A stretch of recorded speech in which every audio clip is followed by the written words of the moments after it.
नमस्कार, स्वागत है आप सबका राजनीति के इस अखाड़े में। मेरा नाम है अजय सेतिया। मित्रों, भारत की सुप्रीम कोर्ट खुद को समानांतर सरकार समझ बैठी है।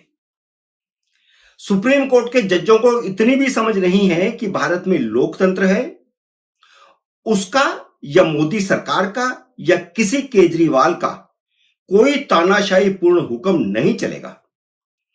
इस देश की जनता ने मुगल काल में भी हर दिन बगावत की और ब्रिटिश काल में भी हर दिन बगावत की।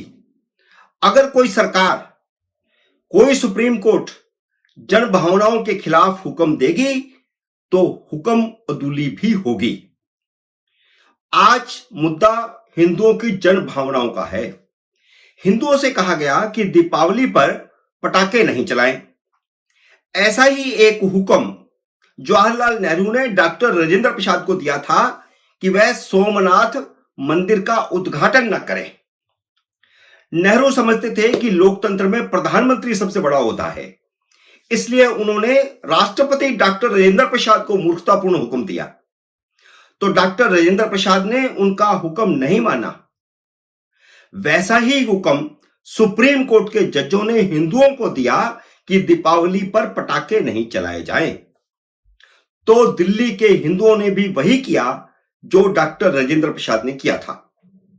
जिम्मेदारी दिल्ली सरकार को दी गई थी कि वह दिल्ली की जनता को पटाखे चलाने से रोके। अब यहीं पर गड़बड़ हो गई।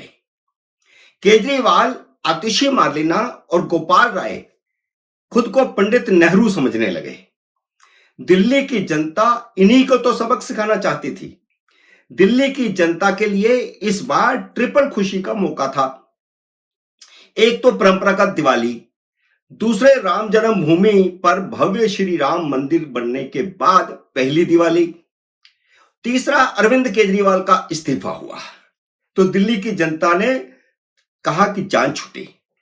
तो इस ट्रिपल खुशी में 3 गुना पटाखे तो चलने ही थे। सुप्रीम कोर्ट का यह हुक्म ही मूर्खतापूर्ण था। मैं बहुत कड़ा शब्द इस्तेमाल कर रहा हूं, लेकिन सुप्रीम कोर्ट यह मूर्खता बार बार कर रही है। मसला पर्यावरण का है, लेकिन जज पटाखों के पीछे पड़े रहते हैं, और खासकर दीपावली के मौके पर। दीपावली तो 2-4 दिन का त्योहार है, जबकि दिल्ली की हवा तो नवंबर से फरवरी तक सांस लेने लायक नहीं होती। 4 महीने ऐसी बुरी हालत होती है। दिवाली तो 4 दिन की होती है। पर्यावरण के नाम पर हिंदुओं की भावनाओं से खिलवाड़ कोई कैसे बर्दाश्त कर सकता है, और क्यों करेगा? केजरीवाल हिंदुओं का वोट हासिल करने के लिए बार बार हनुमान की शरण में चले जाते हैं। क्या एक बार भी उन्होंने अभिषेक मनु सिंघवी से कोर्ट में यह कहलवाया कि हिंदुओं को अपना त्योहार मनाने का लोकतांत्रिक हक है, बुनियादी हक है, धार्मिक आजादी है? क्या एक बार भी कभी अरविंद केजरीवाल ने अभिषेक मनु सिंघवी से कहा कि वे कोर्ट में जाकर के ये कहें, जबकि हर छोटे मसले पर भी अभिषेक मनु सिंघवी वहां खड़े होते हैं? बल्कि केजरीवाल और आतिशी की सरकार ने तो हिंदुओं को त्योहार मनाने से रोकने के लिए 377 टीमें गठित कर दी। सुप्रीम कोर्ट पिछले कई साल से हिंदुओं के त्योहारों पर मुस्लिम, ईसाई और कम्युनिस्ट एजेंडे पर काम कर रही है। इस बार हिंदुओं ने सबक सिखा ही दिया। दिल्ली में पटाखों की बिक्री पर बैन था, तो उस बैन का भी जमकर उल्लंघन हुआ। दिल्ली के पर्यावरण मंत्री गोपाल राय ज्यादा ही चालाक निकले। उन्होंने दीपावली के अगले दिन प्रेस कॉन्फ्रेंस करके दिल्ली की जनता का आभार जता दिया कि उसने पटाखे नहीं चलाए, जबकि दिल्ली की जनता ने इस बार जमकर पटाखे चलाए थे, जिसकी गूंज सुप्रीम कोर्ट के जजों के घरों तक, उनके कानों तक पहुंची थी और उनको सुनाई दी थी, पर गोपाल राय को सुनाई नहीं दी थी। आम आदमी पार्टी में एक से एक ड्रामेबाज है। जैसा बाप वैसे बेटे, जैसा केजरीवाल वैसे उनके मंत्री, नेता, विधायक सारे। हिंदी में कहावत है कि कबूतर के आंख बंद करने से बिल्ली भाग नहीं जाती। यह कहावत इसलिए बनी क्योंकि बिल्ली को देखते ही कबूतर आंख बंद कर लेता है। कबूतर को लगता है कि बिल्ली उसे देख नहीं रही, इसलिए उसे खाएगी नहीं। वही हाल गोपाल राय का हुआ। उन्होंने कह दिया कि दिल्ली में पटाखे चले ही नहीं। इस तरह उन्होंने सुप्रीम कोर्ट के जजों को अंधा और बहरा समझ लिया। ड्रामेबाज केजरीवाल पिछले 10 साल से दिल्ली की जनता को टोपी पहना रहे थे। गोपाल राय उनके भी बाप निकले। उन्होंने सुप्रीम कोर्ट के जजों को भी टोपी पहनाने की कोशिश की, पर सुप्रीम कोर्ट के जजों को तो पता था कि दिल्ली की जनता ने उसके हुक्म को आतिशबाजी में उड़ा दिया है। उनके हुक्म को हवाई जहाज बना करके जैसे उड़ते हैं ऊपर पटाखे फटाप टाप टाप टाप, वैसा ही हाल सुप्रीम कोर्ट के जजों के हुक्म का किया है। अब खुन्नस में वे केजरीवाल, आतिशी मार्लेना और गोपाल राय का बैंड बजा रहे हैं। दीपावली की छुट्टियों के बाद सोमवार को अदालत खुली तो जस्टिस अभय श्रीनिवास ओका और अगस्टिन जॉर्ज ने आतिशी मार्लेना को खूब लताड़ा, खूब क्लास लगाई। यानी उनके जो वकील हैं उनको लताड़ा। जब वकील को लताड़ा जाता है तो इसका मतलब यह है कि जो असली मुद्दई है उसको लताड़ा जाता है। श्रीनिवास ओका और अगस्टिन जॉर्ज पहले भी इसकी सुनवाई कर रहे थे, तो अब उसकी सुनवाई होनी ही थी। अदालत ने कहा कि पटाखों पर लगा बैन जमीन पर दिखाई नहीं दिया। 2 साल के मुकाबले इस बार ज्यादा पटाखे चलाए गए।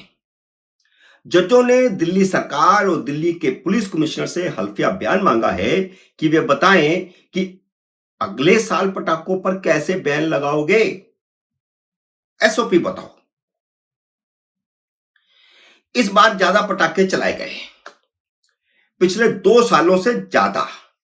उस 2 सालों के मुकाबले में मैंने तो पिछली बार अपने वीडियो में यह भी कहा कि पिछले 5 साल जो पटाखे नहीं चलाए गए, वो 5 साल के सारे पटाखे इस बार चलाए गए। जजों ने दिल्ली सरकार और दिल्ली के पुलिस कमिश्नर से हल्फिया बयान मांगा है कि वे बताएं कि अगले साल पटाखे कैसे चलाएंगे। यानी इस बार तो जो हो गया, उनको भी पता है कि अब कुछ नहीं किया जा सकता। हल्फिया बयान लेकर के क्या कर लेंगे कि क्या एसओपी था, क्या एसओपी नहीं था। जज भी खिसियानी बिल्लियों की तरह खंबे नोच रहे हैं और मंत्री गोपाल राय कबूतर की तरह आंखें बंद कर रहे हैं। जज चाहते हैं कि पटाखे चलाने वालों को जेल भेजा जाए। जो नियम है, जो कानून है, वो बहुत कमजोर है। उन पर जुर्माना लगाने का है, उनको जेल भेजने का नहीं है। ये जजों की प्रॉब्लम है कि वो कहते हैं कि कानून और सख्त होना चाहिए। जो पटाखे चला रहे हो पकड़े जाए, उनको जेल भेजा जाए। ये हिंदुओं के बारे में यह धारणा सुप्रीम कोर्ट के जजों की है। उनके त्योहारों पर लगने वाले बैन मुस्लिम, ईसाई और हिंदू विरोधी वामपंथी मानसिकता है, ऐसा हिंदू मानते हैं। इसलिए अब टकराव सरकार और न्यायपालिका के बीच नहीं रहा, टकराव देश की जनता और न्यायपालिका के बीच होने वाला है। अगली बार ये दोनों जज तो नहीं होंगे, दोनों रिटायर होने वाले हैं, लेकिन सुप्रीम कोर्ट के बाहर ऐसा प्रदर्शन होगा कि जजों को नानी याद आ जाएगी, क्योंकि देश का हिंदू अब एग्रेसिव हो रहा है, क्योंकि उसको लगातार दबाने की कोशिश की जा रही है। मित्रों, उम्मीद है मेरा वीडियो आपको पसंद आया होगा। इसे लाइक और शेयर कीजिए। अगर आपने मेरे YouTube चैनल को अब तक सब्सक्राइब नहीं किया तो कृपया सब्सक्राइब करके अपना आशीर्वाद दीजिए। जल्द ही मिलते हैं अगले वीडियो में किसी अन्य विषय के साथ। तब तक नमस्कार।